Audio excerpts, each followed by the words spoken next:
ऊपर बहुत फर्क पड़ेगा। सर आप ही से एक और सवाल, क्योंकि आप पर्यावरणविद हैं, आपसे मेरा यही सवाल है सर, वाकई क्या इन्वायरमेंट को इससे बहुत ज्यादा फायदा है? क्योंकि देखिए सरकार ये कोशिश कर रही है बताने की कि ताकि आम जनता इस बाबत नहीं एक्सेप्ट करे कि इन्वायरमेंट को इससे बहुत अधिक फर्क पड़ेगा। आप कैसे मानते हैं? नहीं, मैं नहीं समझता कि इसके ऊपर भी सरकार ने कोई विश्वसनीय अच्छा। उसका जवाब हमको दिया है। हम्म। क्योंकि देखिए, आप जो 80 आप E20 के ले लीजिए, तो अगर अच्छा। आप उसके अंदर 20% वो डाल रहे हैं, तो एथेनॉल मिक्स्ड उसके अंदर जितना है, उसकी जो गैसेस निकलेंगी उसके अंदर, तो जो हमारे PM2 मटेरियल वो कम हो जाएगा। हम्म। पर उसके साथ, क्योंकि इसकी एक अपनी वो तो आपको शायद टूटू साहब बता पाएंगे कि क्या वो आपको बता देंगे कि इसका एग्जैक्टली क्या है। क्योंकि उसमें यह होगा कि आपके जो दूसरे पोल्यूटेंट्स हैं वो वहीं आ जाएंगे। और इसके आगे मैं एक और स्टेप लेना चाहूँगा कि हम इस समय, इस बड़े दुख की बात है, NCR में खासकर, क्योंकि जहाँ मैं रहता हूँ मुझे मालूम है इसके बारे में, हमने यहाँ गाड़ियों को तो एक तरह से टारगेट कर दिया है कि आप एक ये नहीं कर सकते, आप ऐसे नहीं चलाएंगे, ये वाले आपके ईयर की गाड़ी नहीं चलेगी, आपका ये जनरेशन की गाड़ी नहीं चलेगी। ये तो एक, इसके अलावा जो फैक्टर्स हैं NCR में, वहां मुझे कोई ध्यान देता हुआ नजर नहीं आ रहा। ये तो आपने कर दिया कि भाई सबसे आसान है, आपको एक ऑर्डर इशू करना है कि कल से BS3 की गाड़ियां नहीं चलेंगी या BS4 की गाड़ियां नहीं चलेंगी, और इन गाड़ियों को उठा के आप ले जाइए। चलिए और ठीक है, इसमें एक तो सवाल मैं एक, लेती हूँ सर जी, टूटू धवन सर से। टूटू धवन सर ये बताइए कि जो कहा जा रहा है कि बाद में ईंधन को मजबूती मिलेगी, तो जनता को इस बाबत इसे एक्सेप्ट करना चाहिए, is this possible sir, is this true? I want to ask you. नहीं, ईंधन को मजबूती मिलेगी, मैं आई डिडंट अंडरस्टैंड दैट। इस आप बाबत क्या? ये कहा जा रहा है कि E20 और जिस तरीके से E85 का फायदा ये भी है कि अगर ये माइलेज कम दे रहा है तो इसको लेकर ये भी कहा जा रहा है कि ईंधन को मजबूती मिलेगी। माइलेज को लेकर तो देखिए पहले ही बात कही जा रही है कि 4 से 5% इसका माइलेज जो है वो कम होगा, लेकिन सर एक तरफ ये भी जानकारी सामने आ रही है कि ईंधन को इस बाबत मजबूती मिलेगी। क्या ये वाकई सर सच है या फिर ऐसी ये मनगढ़ंत कहानियां फैलाई जा रही है? नहीं नहीं, देखिए, जो इंजन को, जो जिस इंजन पे ये चल सकता है वो यूरो 6 कंप्लायंट इंजन होना चाहिए, उसी के ऊपर चलेगा। और साथ में फ्लेक्स फ्यूल वाला इंजन होना चाहिए।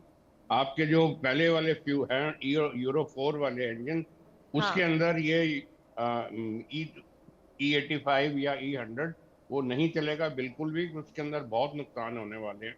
वो हम्म। हाइग्रोस्कोपिक फ्यूल है। और कोई भी इनमें से यूरो 4 और उससे नीचे के, देवर नॉट कंप्लायंट, जो उसके अंदर इतना हाइग्रोस्कोप वो कंज्यूम कर सकें। हम्म। तो उसके आपको रेपरकशन बहुत होंगे। बाकी जो फ्लेक्स फ्यूल वाले इंजन हैं, और जो इंजन अभी यूरो 6 कंप्लायंट है, उनके अंदर आप डाल सकते हैं, उनके अंदर आपको कोई प्रॉब्लम नहीं है। ओके। और सर आपसे ही मेरा एक और सवाल है, ये बताइए सर कि अगर बात की जाए तो मैंने यही सवाल पूछा आनंद आर्य सर से, पर्यावरण के लिए कितना फ्रेंडली है सर? क्योंकि देखिए आप भी एक्सपर्ट है, आप बेहतर ढंग से बता पाएंगे कि क्या पर्यावरण फ्रेंडली है सरकार की जो तैयारी है तमाम तरीके से। देखिए, पर्यावरण की बात करेंगे तो हमारे पास तो एक प्रैक्टिकल टेस्ट होता है। ओके। हम तो इतने ज्यादा लिखे पढ़े हैं नहीं जितने आनंद साहब हैं। हम तो चीज को खोल के देख लेते हैं। और अब हमने एक इंजन खोला अभी हाल में ही 10-15 दिन पहले, जिसका हेड खोल के देखा और उसको कंपेयर किया, जो हेड चल रहा था नॉर्मल पेट्रोल के ऊपर, और ये इंजन चल रहा था एथेनॉल के E30 के ऊपर। हम्म। और वो देखा गया कि E30 वाला जो इंजन के हेड खोला, तो उसके अंदर मिनिमल कार्बन डिपॉजिट था। ओके। इसका मतलब ये है कि जो हमारा एथेनॉल है, it does not contain any carbon at all. Okay. तो it has worked in the favour of admission. और जैसे आप E30 की बात कर रहे हैं, जब E85 होगा तो हेड तो मेरे ख्याल बिल्कुल ऐसा होगा जैसे चमकता हुआ हो, नया ही हो। इसमें तो फिर भी हमारे को लग रहा था कि yes, it's an old head. But जैसे जैसे एथेनॉल आता रहेगा, वैसे वैसे हमारा कार्बन डिपॉजिट और कम होता जाएगा।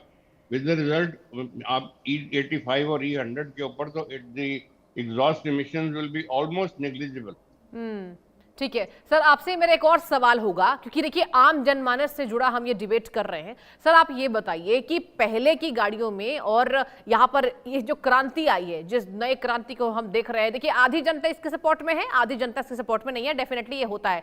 सर कितना ज्यादा अंतर आप देख रहे हैं पहले और आज, ये बताइए। देखिए, सबसे पहले तो मैं ये कहना चाहता हूँ कि ये पब्लिक को अवेयरनेस होनी चाहिए। ओके। जैसे आनंद साहब ने भी बताया कि बजाय के पेट्रोल पंप के अटेंडेंट्स आपको बताएं कि what is the difference between E20 and normal petrol which comes from uneducated people, वो उसकी जो फिलॉसफीज भी will not be you know fully 100% true. With the result ये है कि आप गवर्नमेंट की तरफ से होर्डिंग्स होनी चाहिए, पेट्रोल पंप पे लगे होने चाहिए, नोटिस लगे होने चाहिए, जिसके साथ ये अवेयरनेस बढ़े और जो जिसको कोई शक है किसी चीज़ का वो पढ़ के देख ले, और उसके बाद देयर शुड बी हेल्पलाइन जिसके अंदर आप फ़ोन करके आप उनसे बात करें, या कोई एक ये होना चाहिए प्लेटफॉर्म जहाँ पे आप पता करके बता सकें कि ये क्या असलियत इसमें क्या है। और जो ये आपको हाफ एजुकेटेड रिजल्ट्स जो आते हैं, these are the ones which give you panic, और वो पैनिक करके ही जो इस वक्त आजकल सोशल हमारा सिस्टम सारा अपसेट हुआ है, और जो हमारे जो कंज्यूमर्स हैं उनको शक हो रहा है दुनिया भर की चीज़ों का कि हमारी खून पसीने की कमाई की गाड़ी वो खराब हो जाएगी। तो वो एक्चुअली उनको you have to take them into confidence to tell them कि what is the reality and behind this. Okay, ठीक है। आनंद आर्य सर, आपसे मेरा ये सवाल होगा, अगर बात की जाए, देखिए अभी जो वैश्विक तनाव को हम देख रहे हैं और फिर से ईरान अमेरिका की जो जंग है वो वापस से भिड़ गई एक दूसरे से, और अब ये बात सामने आ रही है कि ये जो क्रांति E20 का कच्चे तेल की जो निर्भरता है भारत देश की वो खत्म होगी। आप इसको कैसे देख रहे हैं?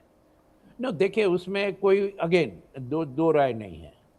हमको अपने देश के लिए जो हमारी इंपोर्टेड फ्यूल के ऊपर हमारी निर्भरता है उसको बहुत कम करना पड़ेगा धीरे धीरे। और इसीलिए आप जैसे आप सूर्य ऊर्जा की आप बात कर रहे हैं, आप क्लीन फ्यूल की बात कर रहे हैं, आप हाइड्रोजन फ्यूल की बात कर रहे हैं, तो ये इस वहाँ जाए। पर यहाँ पे भी जैसे हम इलेक्ट्रिक गाड़ियों का तो गाना गा रहे हैं, पर जब तक कि हम जो ऊर्जा है, जो हम बिजली बना रहे हैं, जब तक कि वो क्लीन बिजली नहीं होगी तो ओवरऑल टोटल एमिशंस में कुछ गाड़ी से कम हो जाएगा, पर आपका उतनी ज़्यादा बिजली आप उत्सर्जन करेंगे आप कोयले से, तो उतना पोल्यूशन उसका अलग से आ जाएगा। तो जो पूरा एंड टू एंड जितना 100% कंपैरिजन का स्टडी हमको नहीं मिला है। और इसके लिए मैं तो यही कहूँगा कि गवर्नमेंट को एक पूरा, पहले तो अभी तक मुझे भी नहीं मिली है एक ऐसी स्टडी कि जिसके ऊपर आपने पूरा टेक्निकल रिसर्च करी है कि इस गाड़ी को मैंने इस इंजन को 80,000 किलोमीटर के हिसाब से चला दिया, तो उसके ऊपर क्या असर है ये तो हमें मालूम ही नहीं है। मुझे कोई मे बी धवन साहब बता सकते हैं अगर ऐसी कोई स्टडी है, तो मेरी तो ऐसी नज़र में कोई ऐसी स्टडी आई नहीं है कि जिसमें मैं कह रहा हूँ। जैसे हम मेडिसिन यूज़ करते हैं तो मेडिसिन के लिए आपकी स्टेजेस हैं 1 2 3 4, जिसके अंदर आप जानवर से लेके चूहे से लेके आदमी तक के पूरे करते हैं, और उनको कोई नहीं है कि जैसे आप वैक्सीन भी बनाते हैं तो आपको 15-20 साल लग जाते हैं।